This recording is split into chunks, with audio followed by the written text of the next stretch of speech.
क्या आप जानते हैं इतिहास के उस व्यक्ति के बारे में जिसे स्वयं भगवान ने 100 अपराध क्षमा करने का वचन दिया था, लेकिन जैसे ही उसने 101वीं गलती की, उसका सिर धड़ से अलग कर दिया गया। ये गाथा है ईर्ष्या, अहंकार और श्री कृष्ण के अमोघ सुदर्शन चक्र की। ये कहानी है शिशुपाल की, जो श्री कृष्ण की बुआ का पुत्र था। जब शिशुपाल का जन्म हुआ, वो सामान्य बालक नहीं था। उसके 3 नेत्र और 4 हाथ थे। आकाशवाणी हुई कि जिसकी गोद में बैठते ही इस बालक के अतिरिक्त अंग लुप्त हो जाएंगे, वही इसका काल बनेगा। जैसे ही बालक श्री कृष्ण की गोद में आया, उसके अतिरिक्त अंग गायब हो गए। डरी हुई मां ने कृष्ण से अपने पुत्र के प्राणों की भीख मांगी। तब कृष्ण ने मुस्कुराकर एक ऐतिहासिक वचन दिया, बुआ, मैं इसके 100 अपशब्द यानी गलतियां क्षमा करूंगा, लेकिन 101वां अपराध होते ही इसे दंड भुगतना होगा। समय का चक्र घूमा।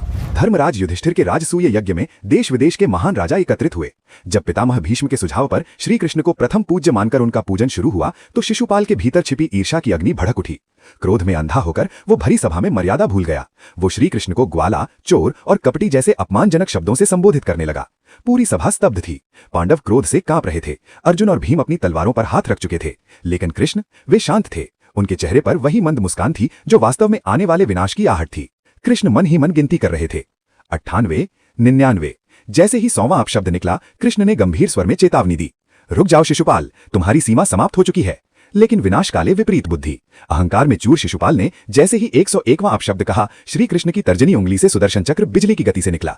क्षण भर में पूरी सभा के सामने शिशुपाल का मस्तक काट दिया गया। सभा में सन्नाटा छा गया। भगवान का वचन पूरा हुआ और एक अधर्मी का अंत। ये कहानी हमें सिखाती है कि ईश्वर अत्यंत धैर्यवान है, लेकिन इसका अर्थ ये नहीं कि हम उनके धैर्य को हमारी कमजोरी समझें। अधर्म का घड़ा एक न एक दिन अवश्य भरता है।